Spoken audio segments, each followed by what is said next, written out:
And they sent to him some of the Pharisees and some of the Herodians to trap him in his talk. And they came and said to him, "Teacher, we know that you are true and do not care about anyone's opinion. For you are not swayed by appearances, but truly teach the way of God. Is it lawful to pay taxes to Caesar or not? Should we pay them or should we not?" But, knowing their hypocrisy, he said to them, "Why put me to the test? Bring me a denarius and let me look at it." And they brought one. And he said to them, "Whose likeness and inscription is this?" They said to him, "Caesar's." Jesus said to them, "Render unto Caesar the things that are Caesar's, and to God the things that are God's." And they marveled at him. And the Sadducees came to him, who say that there is no resurrection. And they asked him a question, saying, "Teacher, Moses wrote for us that if a man's brother dies and leaves a wife, but leaves no child, the man must take the widow and raise up offspring for his brother. There were 7 brothers. The first took a wife, and when he died, left no offspring. And the second took her, and died, leaving no offspring. And the third likewise. And the 7 left no offspring. Last of all, the woman also died. In the resurrection, when they rise again, whose wife will she be?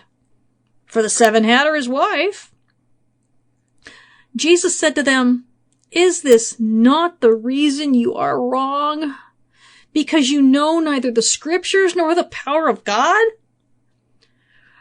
For when they rise from the dead, they neither marry nor are given in marriage, but are like angels in heaven. And as far as the dead being raised, have you not read the book of Moses?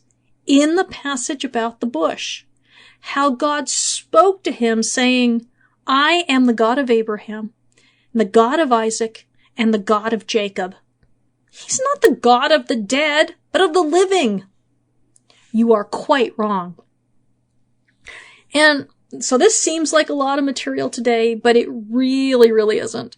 Still, this is some really context-rich stuff as we cover 2 controversy dialogues this week. We don't know if this is the same day as the parable of the tenants or not, but this is a continuation, so we're going to review again, and we will assume that this is still the 3rd day in Jerusalem. No reason not to. I mean, if I can cover this material in 50 minutes, Yeshua can do it a lot less. Oh, well, hello, I'm Tyler Dawn Rosenquist, and welcome to Character in Context, where I teach the historical and ancient sociological context of Scripture with an eye to developing the character of the Messiah. If you prefer written material, I have 5 years worth of blog, almost 6 now, at theancientbridge.com, as well as my 6 books available on Amazon, including a 4-volume curriculum series dedicated to teaching scriptural context in a way that even kids can understand it, called Context for Kids. And I have 2 video channels on YouTube with free Bible teachings for both adults and kids. You can find the link for those on my website.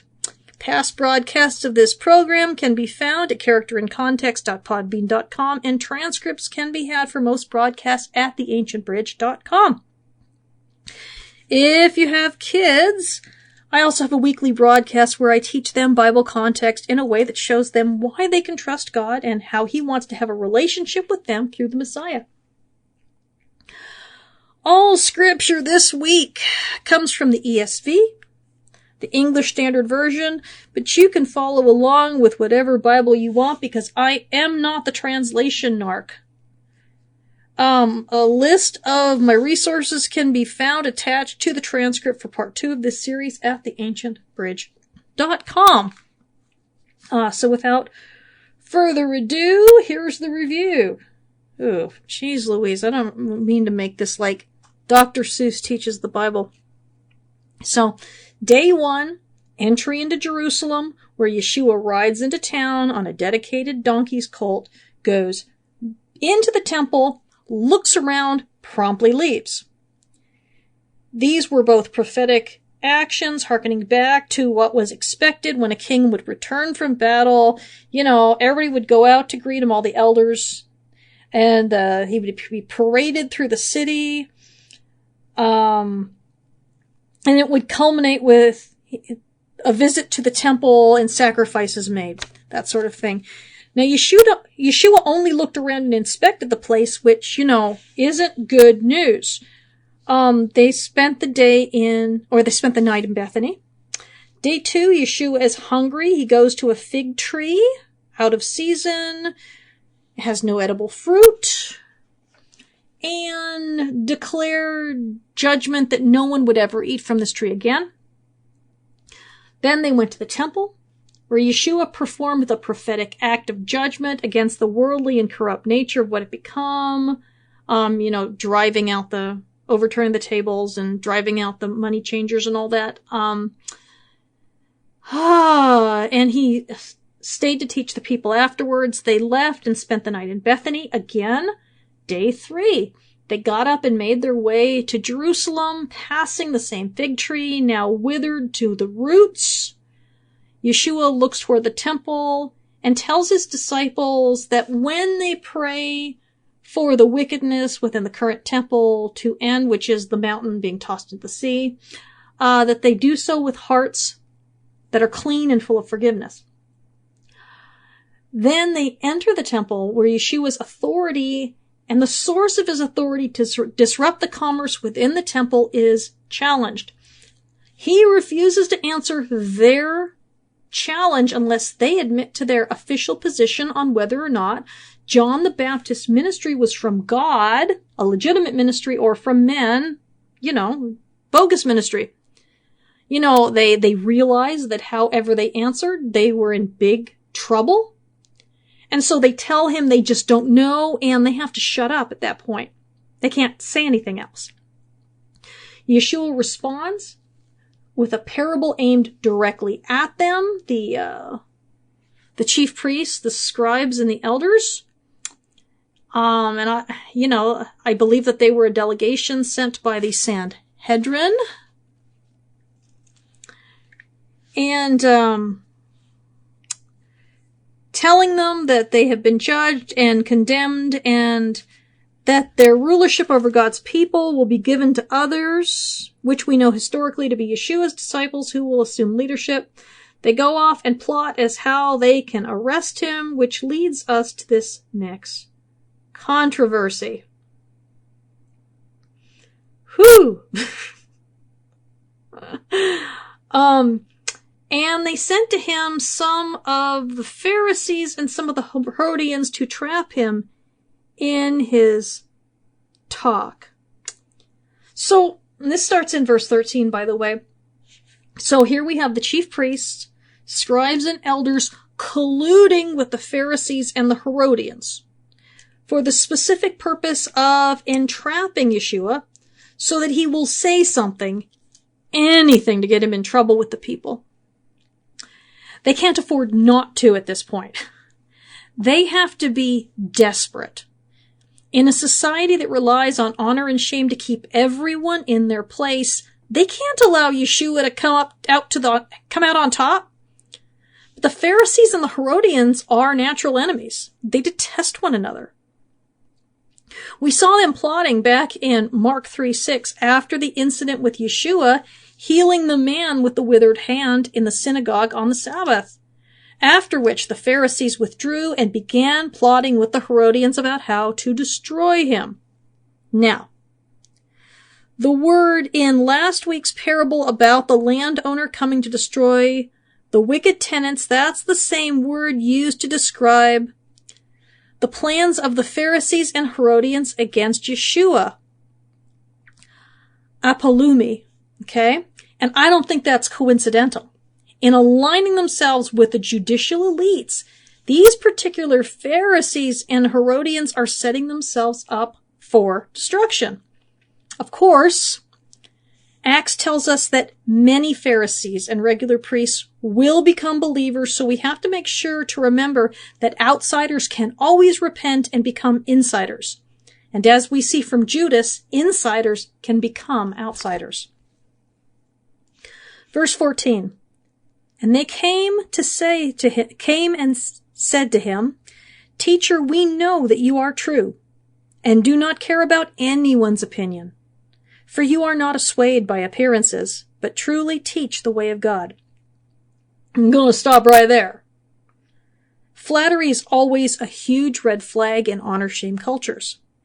It's a real minefield unless the recipient is from a much higher caste, social level, and then it is expected and required.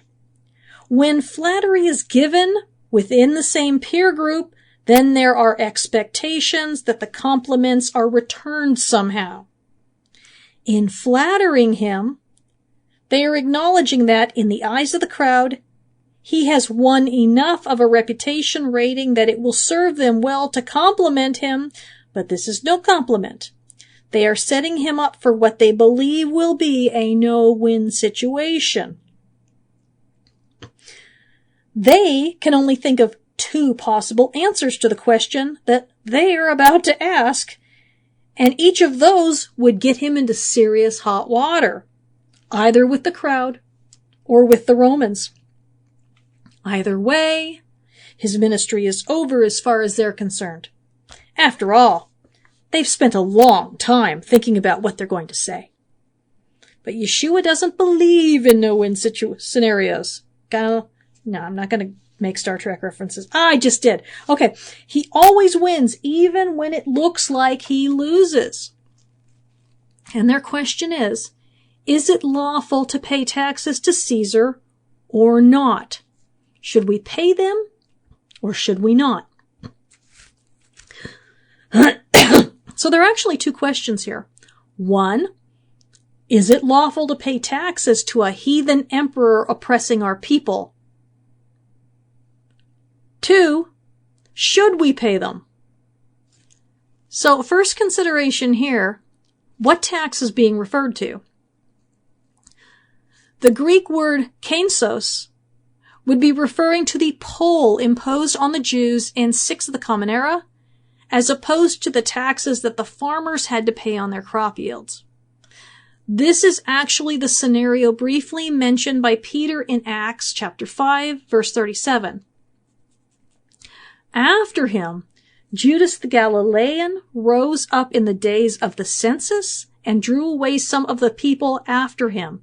He too perished, and all those who followed him were scattered. If you want to read more about Judas the Galilean, you can find that information in Josephus's Antiquities at the beginning of Book 18.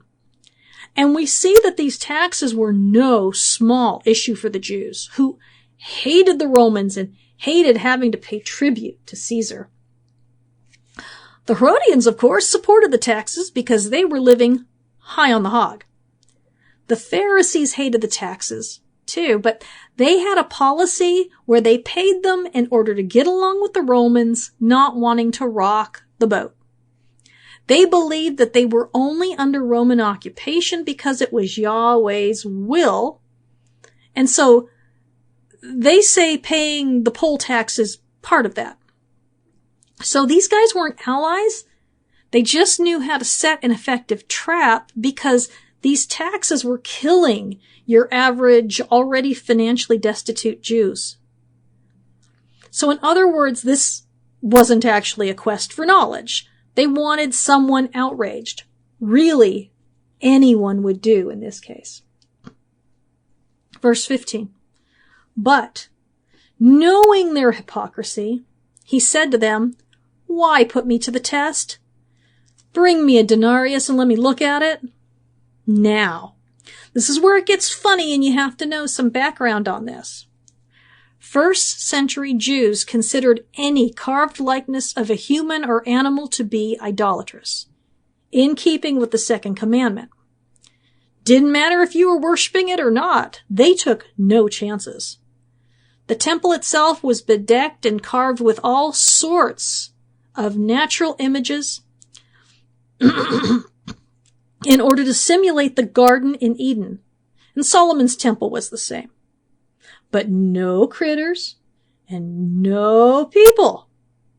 Period. I mean, in fact, this was such an outrage that when Pontius Pilate brought Roman standards into the city under the cover of night, it created an outrage. So, this is an account by Flavius Josephus from the Jewish War, Book 2, verses 169 through 174. Pilate, being sent by Tiberius as prefect to Judea, introduced into Jerusalem by night and under cover the effigies of Caesar, which are called standards. This proceeding, when day broke, aroused immense excitement among the Jews. Those on the spot were in consternation, considering their laws to have been trampled underfoot, as those laws permit no image to be erected in the city, while the indignation of the townspeople stirred the country folk, who flocked together in crowds. Hastening after Pilate to Caesarea, the Jews implored him to remove the standards from Jerusalem and to uphold the laws of their ancestors. When Pilate refused, they fell prostrate around his palace and for 5 whole days and nights remained motionless in that position. The great stadium where Pilate addressed the Jewish multitude. On the ensuing day, Pilate took his seat on his tribunal in the great stadium and summoning the multitude, with the apparent intention of answering them, gave the arranged signal to his armed soldiers to surround the Jews. Finding themselves in a ring of troops, 3 deep, the Jews were struck dumb at this unexpected sight. Pilate, after threatening to cut them down if they refused to admit Caesar's images, signaled to the soldiers to draw their swords. Thereupon, the Jews, as by concerted action, flung themselves in a body on the ground, extended their necks, and exclaimed that they were ready rather to die than to transgress the law. Overcome with astonishment at such intense religious zeal, Pilate gave orders for the immediate removal of the standards from Jerusalem. So this is no passing fancy. These Jews were willing to die rather than to admit these banners with Roman eagles and other images of Caesar on them. One thing you have to give them credit for, they knew their ancestors had blown it with the idolatry and they weren't about to make the same mistake again. So they were exceedingly legalistic in this area. They wouldn't even allow the Romans to do it. And if this was the reaction down in the city, just imagine how they would have reacted had the images been brought onto the Temple Mount. So, this is important background because Yeshua is calling them hypocrites. Why? Is it because they're asking a question under false pretenses? Yeah, but it goes way deeper than that. Give me a denarius, he says, so I can look at it. Verse 16, and they brought one. And he said to them, whose likeness and inscription is this? They said to him, Caesar's. Oh man, total burn. Whose likeness is this? What's a likeness? That Greek word is icon. It's the imprint of the face of Tiberius Caesar. Out of the money bag of one of his questioners on the Temple Mount. I wonder if they even realized as they answered his question that he had just totally discredited them. Why is there an image of Caesar on the Temple Mount, guys? Why did you have this in your money bag if you're so concerned about holiness? Come on. The people who just sent you over on this mission were asking me about my authority to disrupt commerce on the Temple Mount and to teach people not to carry anything through the courts, and looky, what you were carrying. By your own standards, a graven image. Yeah, it's like total mic drop moment. Ugh. Yeah, it's only too late that these guys always realize that the trap that they have so carefully laid, they're going to have to cut off their foot if they want to get out of it. So what about this inscription?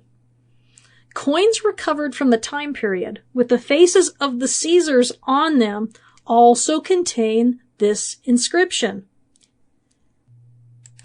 And I'll have the actual inscription in Latin in the transcript, but I don't read Latin. No, I don't. Anyway, but translated into English, it's Tiberius Caesar, son of the divine Augustus. The reverse tells of his title, Pontifex Maxime, so I can read that. Hopefully that was accurate. Or head priest of the Roman religion. That's right. Not only did they bring coins with the head of Tiberius up onto the Temple Mount, those coins also claimed that Augustus Caesar was divine and that Tiberius was his son, aka Tiberius is the son of God. All right. And before you say, well, that's why they needed money changers on the Temple Mount, I will tell you that they could have done it somewhere else had they wanted to. So this is a super awkward moment. Yeshua had no coins, so they had to give him one. Right now, it is very apparent to anyone in the audience paying attention that they don't object to holding these coins or using these coins. And Yeshua is about to tell them the price tag for using Caesar's coinage. And in the transcript, I will have a picture of that coin because not me, I'd love to have one of those coins. You know, I'm not wealthy and I don't have these kind of connections, but they have these coins that Yeshua would have looked at. Verse 17.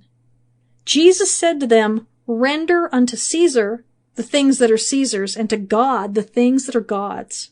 And they marveled at him. They marveled at him. In other words, another group is silenced. This is the second group to be silenced, after the Sanhedrin delegation we discussed last week. But this is more than just a clever quip. Yeshua is talking about the price of doing business with Caesar, of being under his thumb. Caesar has the power. He mints the coins in his own image, literally. He provides the law and order, such as it is, and is only in charge in the first place because of the wickedness of the last two generations of Hasmonean priest kings. The Jews begged Rome to get involved back in the mess with the Seleucid Greeks, and then the Romans stepped in again to invade when things got out of hand in the early 1st century BCE. Their ancestors created their own occupation and chose their own occupiers. As in former days, when they would go to the Egyptians, looking for help against the Assyrians and the Babylonians and whoever, they didn't trust God and ended up in a horrible mess, enslaved to the very people they put their trust in. It's the same pattern over and over and over again, and it's so painful to see. But yeah, and I'm not saying they had any choice but to carry these coins and to do business with Caesar. But when they're going to use it to try and discredit, and even if they think he's just a man, they're going to use to try and discredit him to get a mob riled up against either the people or the Roman soldiers who are in the fortress Antonia, a very short distance away. Yeah, no.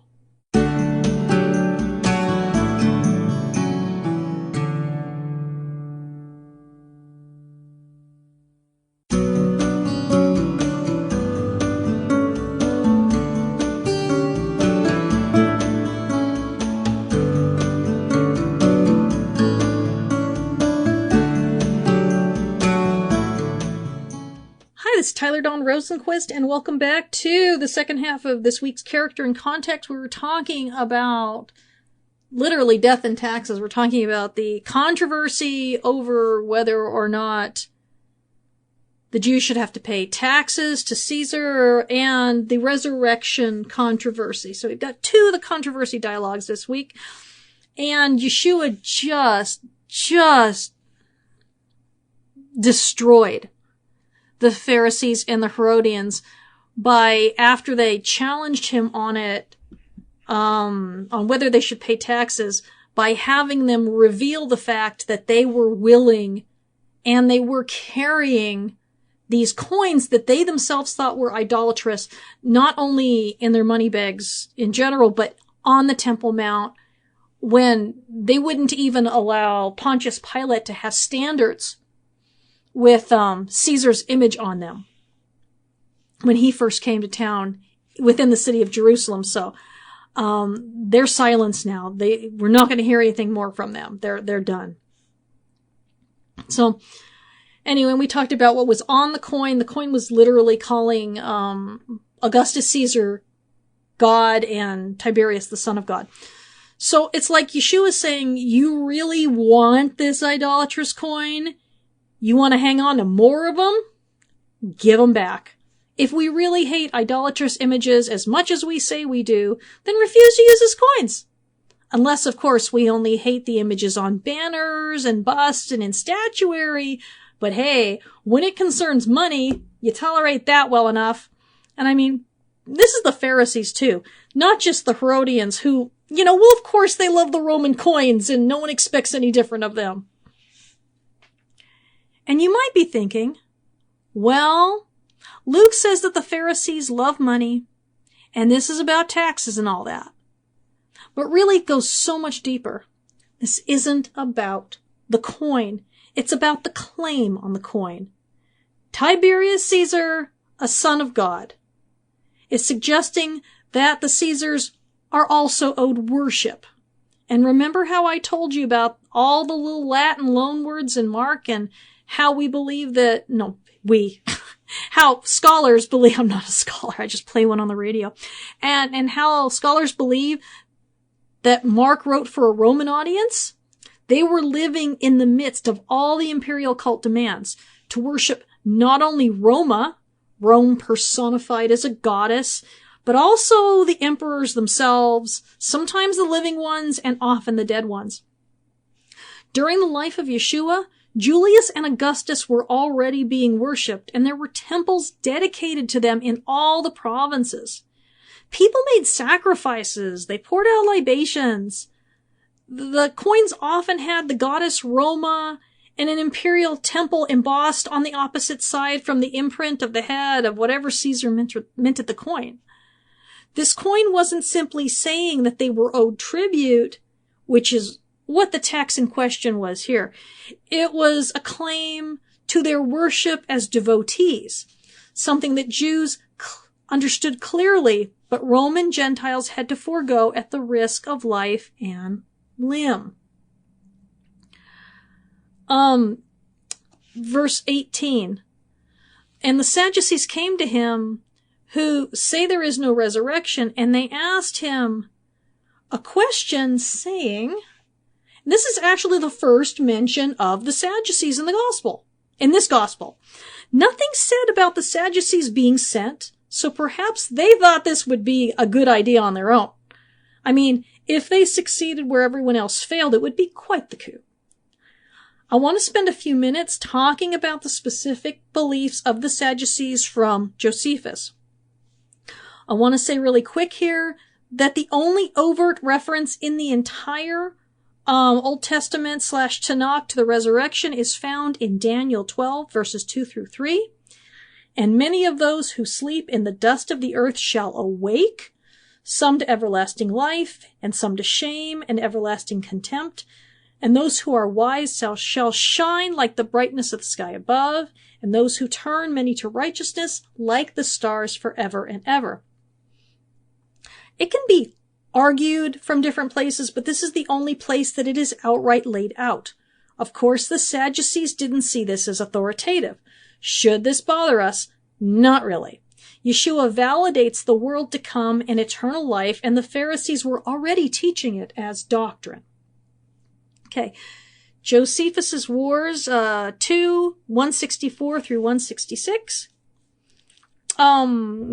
But the Sadducees are those that compose the second order, to take away fate entirely and suppose that God is not concerned in our doing or not doing what is evil.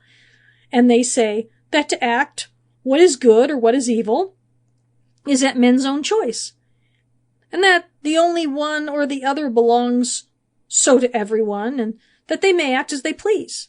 They also take away the belief of the immortal duration of the soul, and the punishments and rewards in Hades.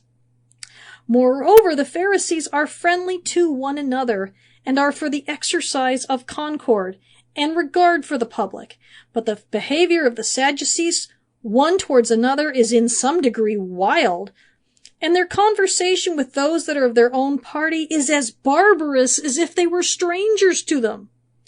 And this is what I had to say concerning the philosophic sects among the Jews. In other words, everybody hated them. They were horrid, even to each other.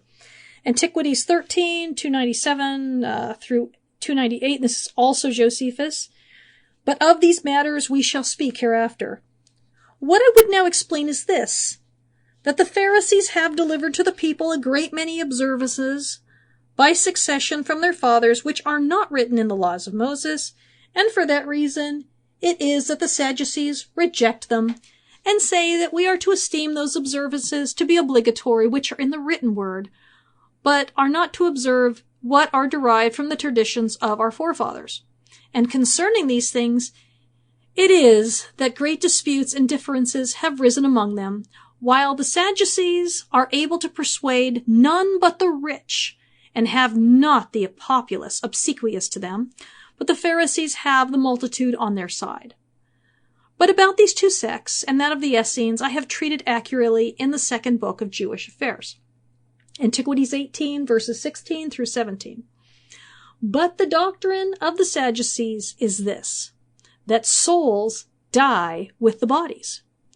Nor do they regard the observation of anything besides what the law enjoins them. For they think it an instance of virtue to dispute with those teachers of philosophy whom they frequent. But this doctrine is received by but a few, yet by those still of the greatest dignity. But they are able to do almost nothing of themselves, for when they become magistrates, as they are unwillingly and by force sometimes obliged to be, they addict themselves to the notions of the Pharisees, because the multitude would otherwise not bear them. And the later rabbis, you need to know, were really touchy about the resurrection. Here is Mishnah Sanhedrin 10:1. All of the Jewish people, even sinners and those who are liable to be executed with a court-imposed death penalty, have a share in the world to come, as it is stated. And your people also shall be all righteous. They shall inherit the land forever, the branch of my planting, the work of my hands, for my name to be glorified. That's a quote from Isaiah 60:21. And these are the exceptions. The people who have no share in the world to come, even when they have fulfilled many mitzvot, commandments. One who says there is no resurrection of the dead derived from the Torah, and the one who says the Torah did not originate from heaven, and an Epikuros who treats Torah scholars and the Torah that they teach with contempt. Rabbi Akiva says, also included in the exceptions are one who reads external literature and one who whispers invocations over a wound and says an invocation for healing. Not incantations. I thought it said invocations. Every illness that I placed upon Egypt, I will not place upon you, for I am the Lord your healer. Exodus 15:26. Sounds like Rabbi Akiva kind of believed in the prosperity gospel. By doing so, he shows contempt for the sanctity of the name of God and therefore has no share in the world to come. Abba Shaul says, also included in the exceptions is one who pronounces the ineffable name of God as it is written with its letters. Verse 19, Teacher, Moses wrote for us that if a man's brother dies and he leaves a wife but leaves no child, the man must take the widow and raise up offspring for his brother. Nothing controversial here. This is just what Deuteronomy 25 verses 5 through 10 outlines in the Torah. This is protection for widows carried out to extreme measures throughout the ancient world. This wasn't just an Israel thing. When a woman contracted, through her father and her husband's father, to become part of her husband's family, they gave her certain protections in case she was widowed without sons. Sons, of course, would inherit their father's portion of the estate and would thus provide for their mother. Without this protection, she could be abandoned by her husband's family and left destitute. And so it was the job of another brother to impregnate the widow and to give her a son so that she would be provided for. Yeah, we're grossed out, but marriage wasn't a love connection back then. It was about heirs for the man and security for the woman. It was a business arrangement. But here, the Sadducees think they're just being so cute. I imagine this was a famous talking point that they would pull out whenever they wanted to irritate the Pharisees. Verse 20. There were 7 brothers. The first took a wife, and when he died, left no offspring. And the second took her and died, leaving no offspring. And the third likewise. And the 7 left no offspring. Last of all, the woman also died. In the resurrection, when they rise again, whose wife will she be? For the 7 had her as wife. I can like always see a little smirk when they think they've got him cornered. I mean, all these people have thought they had him cornered, right? It's like people who argue over masks on social media with their clever little talking points that make me, as a scientist, want to rip out my eyeballs with a fork. Because some people shouldn't try to do science, okay? You don't see me out there talking about computer programming, right? If you don't understand about particle size and the difference between gases and liquids and solids, then just stop. If you don't know the difference between farts and poop, just stop too, okay? There's a difference between having an opinion about effectiveness, which everyone should be able to have, and trying to sound scientific when you don't understand the basics of chemistry and biology. You're only fooling the easily fooled and those people who really want to believe something. But, that has nothing to do with this, so let's get back to the topic. So they have their clever little story, and Yeshua is going to own them in a particularly satisfying manner. You see, their real argument is that Moses wouldn't legislate adultery, and so there can be no resurrection. They have it in their minds only one way this can go, that things will continue on as they have always been if in the world to come, which they don't think there's going to be. Women will still be given in marriage, men will still take wives, people will need to reproduce, and they will still need heirs, and women will always need the security of marriage. These men cannot imagine a world any different from the one they have always known. All right? This is a problem. It assumes that the institutions of this world that we need now because of how things are will be necessary in the world to come. They can't imagine a world that is just, mostly because they're unjust, because they don't think that there's any good in living as though there's going to be a final judgment. When you don't believe there's going to be a final judgment, man, you can get away with a lot, Jack, okay? Okay, so that's why they were rich and they collaborated with the Romans. Yeah. So verse 24. Jesus said to them, "Is this not the reason you are wrong? Because you know neither the scriptures nor the power of God." He's talking to the chief priests here, the Sadducees, the elites among the priesthood and the richest people. So, 2 really scathing insults here. Is it any reason you are so totally wrong when you are ignorant of the scriptures and you have no respect or appreciation whatsoever for the absolute power and authority of God, not to mention his justice and righteousness, and that he actually cares about the widows and orphans, that these guys are just... Okay, I'm just gonna stop going off script here. I mean, here you guys are with your little story and having God in your little box, thinking you have him hedged in with your little argument to satisfy your little agenda because you don't think there's any resurrection. And given the fact that if I was living the way you guys were living, I wouldn't want a final judgment either. You see exactly what you want to see and nothing more. Please allow me to divest you of your blatant and irresponsible level of ignorance. Okay, maybe that's a little extreme, but girl can dream, right? Verse 25.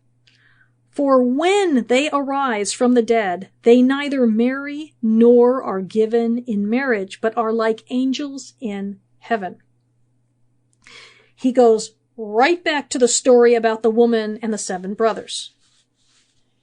If they made a musical of that, I guess it would be called One Bride for 7 Brothers. Oh no, I'm sorry. It's just terrible. I hate that musical. It's my least favorite. Oh, okay, so when the woman and the brothers are raised, they are no longer needing this human institution. Not because they become angels. Geez, this verse really gets abused, but they are only like the angels. And if they are like angels, then they are also not like angels. Otherwise it would say they become angels, which it doesn't. But angels don't need to get married. They're beyond that. Angels exist to serve God and humans, and hey, so are we. We're created for that too. In the world to come then, according to the expert, the entire male-female dichotomy is over once and for all. I mean, I'm sure we will still be male and female, but it just won't matter anymore. Men will no longer follow the ways of Adam in dominating women. And this verse is more important than it first seems for this reason. Right now, there is so much angst within the body of Messiah over 2 verses in the writings of Paul that seem to subordinate women within the body as to what they can and can't do, which of course ignores the historical context of the community those 2 letters were written to, and also ignores other verses that fly in the face of those 2, when taken, as hard and fast rules for all communities and all times.